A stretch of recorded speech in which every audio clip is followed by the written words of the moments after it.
기계설계에서 오랜만에 여러분들을 만나게 되는 것 같습니다. 너무 이제 오랜만에 만나게 되다 보니까 좀 새삼스러운 부분도 이제 있는데요. 일단 오늘 강의를 시작으로 해서 기계설계에서 그동안 하지 못했던 나머지 부분에 대해서 강의를 계속 이어나가고자 합니다. 여러분들의 많은 응원을 좀 부탁드리면서요. 강의를 시작하도록 그렇게 하겠습니다.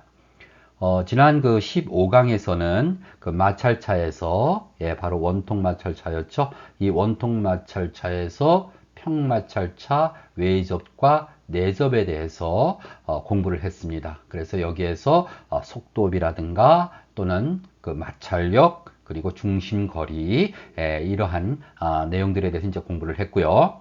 이번 16강에서는요, 똑같은 원통 마찰차인데요. V이온 마찰차라고 하는 게 있습니다. 자, 이 V이온 마찰차라고 하는 것은 어떤 것이냐 하면은요, 이 평마찰차에 외접하고 있는 이 평마찰차를 생각하시면 되겠어요.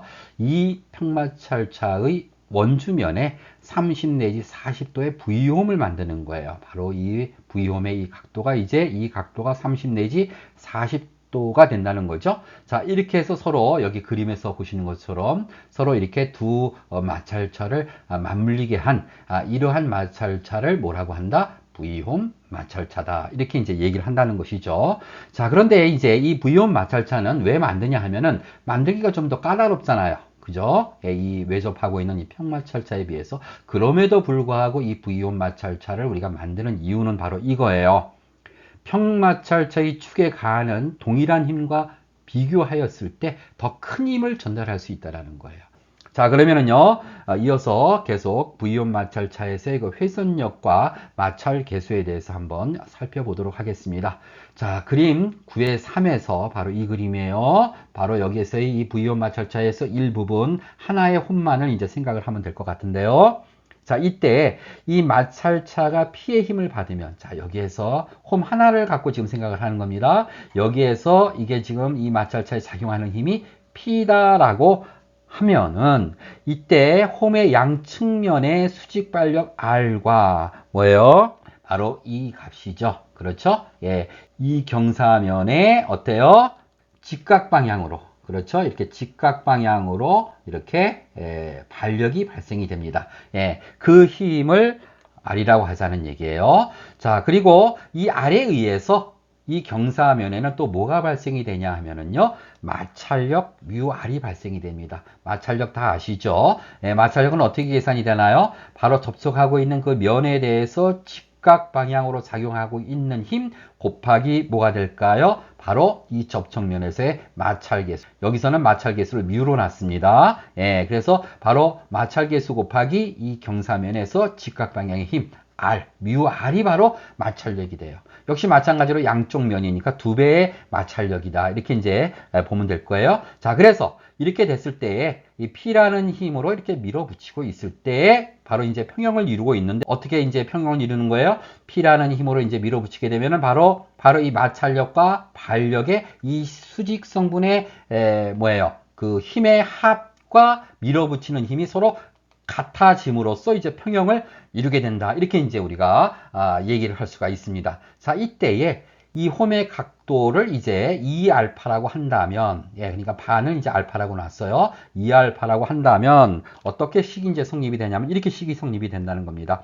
밀어붙이는 힘 P는 이제 양쪽 면이니까 두 배가 되는 거예요. 자, 2R의 사인 알파 플러스 2뮤R의 코사인 알파가 되는데, 자, 그러면 각각 여기에서 R의 사인 알파 값하고 뮤R의 코사인 알파 값은 어떻게 계산이 됐냐라는 거예요. 자, R의 사인 알파 값, 뮤R의 코사인 알파. 먼저 뮤R의 코사인 알파를 한번 볼게요. 이 값이에요. 이 값은 바로 어떤 힘이냐 하면은요, 바로 이 값을 말하는 거죠. 이 값을 말하는 겁니다. 자, 그러니까는 뭐예요? 여기서 마찰력 μR이 발생이 된다고 했잖아요. 이 μR은 뭐예요? 이 R에 의해서 발생되는 힘이에요. 마찰력이. 자, 그러면은요, 이 값이 μR이고요. 그럼 여기에서 이 사이각은 뭐예요? 이 직각삼각형에서. 바로 알파가 된다는 거예요. 왜요? 서로 엇각이잖아요. 이 알파 값하고 여기에서 이 알파 값이 서로 엇각이니까 서로 같은 각이에요. 그럼 바로 어떻게 되나요? 이 값은 바로 이 μR에 대한 수직 성분으로 이걸 따져야 되니까는요. 왜요? 이 P 값하고 서로 평형 조건을 따지는 거잖아요. 그러니까는 이 P와 작용하는 방향이 서로 같은 방향에서 발생되는 힘과 플러스 마이너스를 해줘야 되는 거예요. 힘의 평형이라는 건 뭐예요? 같은 방향에서 모든 힘을 합했을 때의 그 힘의 합이 0이 되는 거죠.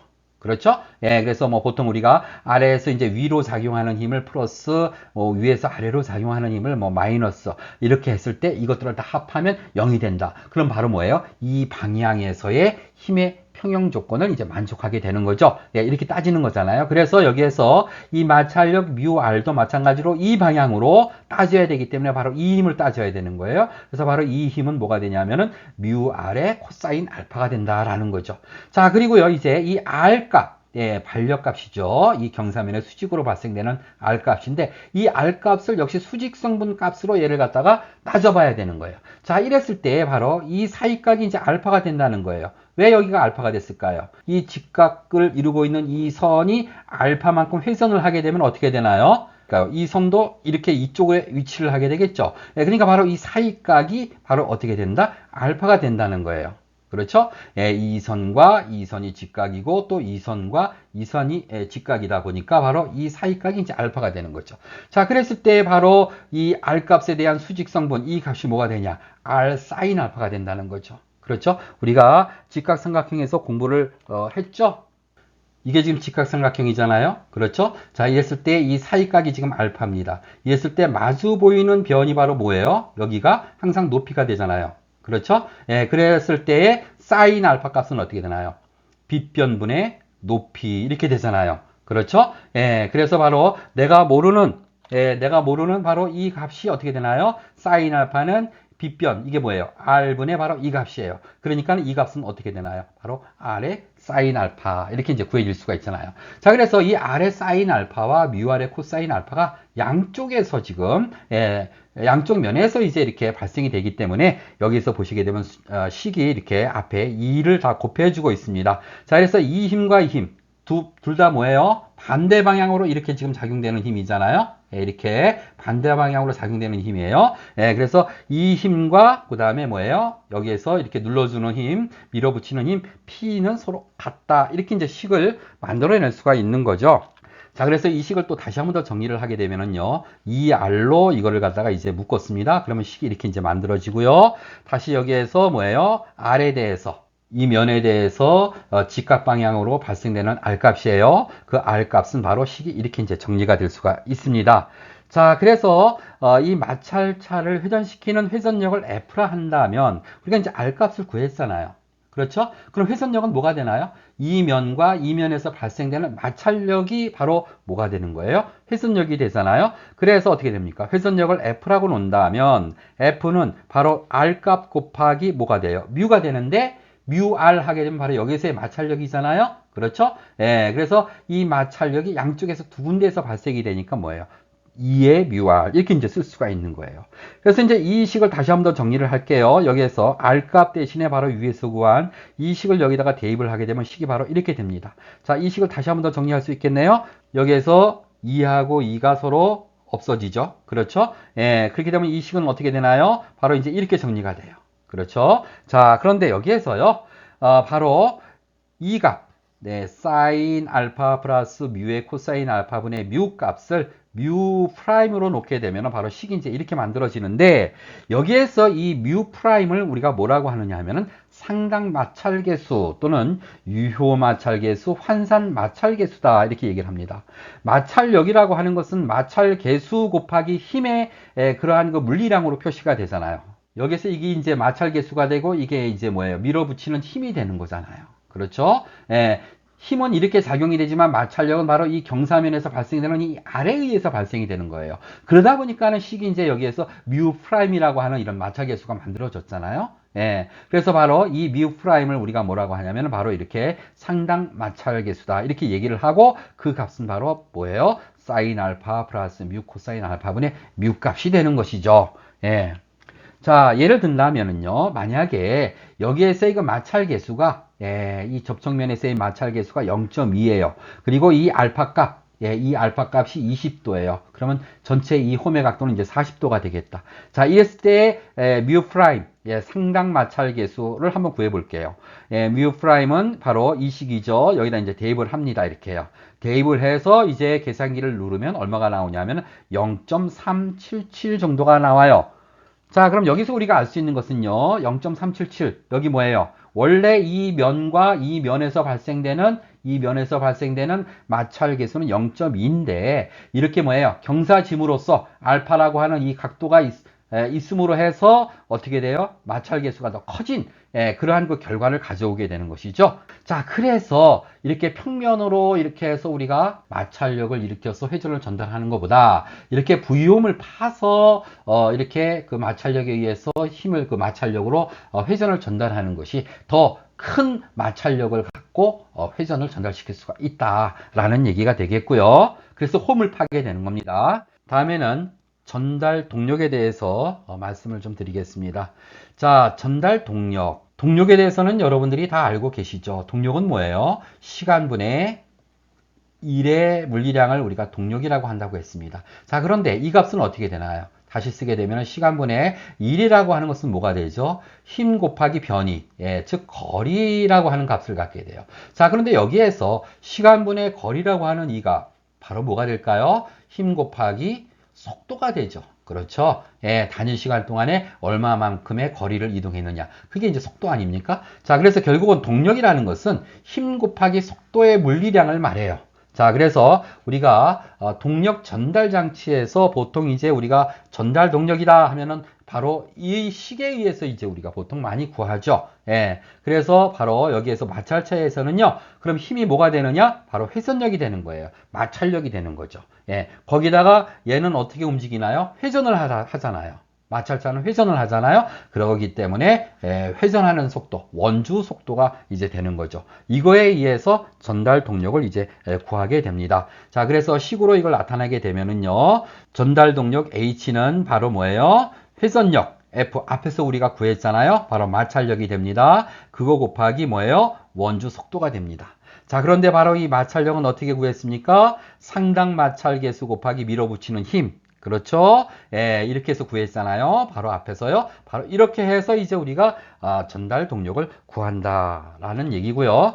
자, 그 다음에 이제요. 세 번째로 홈의 깊이와 홈의 수를 한번 구해 보도록 하겠습니다. 자, 이렇게 이제 접촉이 되고 있을 때 여기에서 이 접촉에서의 그 수직 길이를 H, 그 다음에 이 경사면에서의 이 길이를 A라고 놓고요. 그리고 바로 이 각도를 우리가 알파라고 놨잖아요. 자, 이랬을 때에 그 홈의 깊이 H는 일반적으로 어떻게 구하냐 하면은 바로 경험식으로 구하게 됩니다. 자, 경험식 볼게요. 바로 홈의 깊이 바로 이 H 값이에요. H는 0.28의 루트 뮤 프라임 P. 자, 근데 여기서 중요한 거요. 예, 이 P의 단위는 P가 바로 뭐예요? 이렇게 밀어붙이는 힘이잖아요. 그렇죠? 이게 이제 P인데 이 힘의 단위는 바로 뭐가 되냐 하면은 뉴턴의 단위를 갖는다라는 거예요. 예, 뉴턴의 단위를 가질 때 바로 이 홈의 깊이를 구하는 식 H는 이렇게 된다라는 얘기고요. 자, 다음에요. 홈의 수를 한번 구해 볼게요. 예, 홈의 수 Z라고 놓을게요.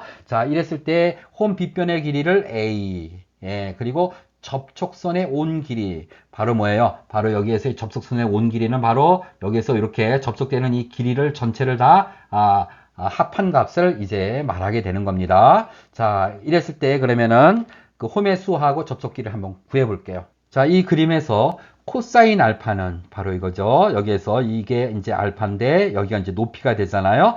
그럼 코사인 알파는 어떻게 되나요? 빗변분의 밑변, 즉 뭐예요? 코사인 알파는 A분의 H가 됩니다. 그렇죠?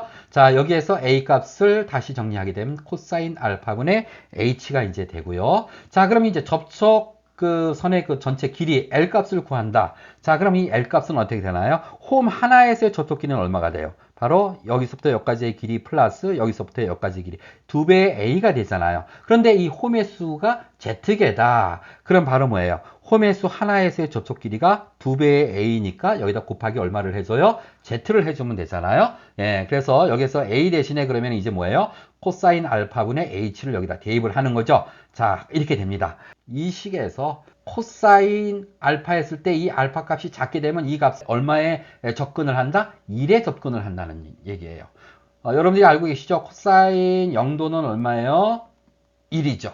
그렇죠? 예, 그래서 이 알파 값이 보통 뭐 여기에서 뭐 20도 또는 뭐 15도 이 정도 됐을 때 이 값은 코사인 뭐 예를 들어 가지고서는 15도다 또는 코사인 뭐 20도다 하면은 이게 거의 1에 가까워져요. 계산기 눌러 보시면은요. 예, 그래서 이 값을 그냥 1에 가까우니까는 이 식을 갖다가 간단하게 그냥 EHZ로서 이렇게 해서 이제 접촉선의 전체 길이를 이제 구한다라는 얘기가 되겠습니다. 그래서 L 이꼴 EHZ라고 하는 이 식으로부터 뭐예요? 홈의 수 Z를 구하게 되면은요, EH분의 L 이렇게 이제 쓸 수가 있겠죠. 자, 그리고요, 이 홈의 수 Z 값은요, 또 다른 방법으로도 이제 구할 수가 있습니다. 어떤 방법이냐 하면은요, 바로 이 홈마찰차 이 재료의 허용 접촉 압력을 통해서 이 홈의 수를 또 구할 수가 있어요. 자, 한번 볼게요.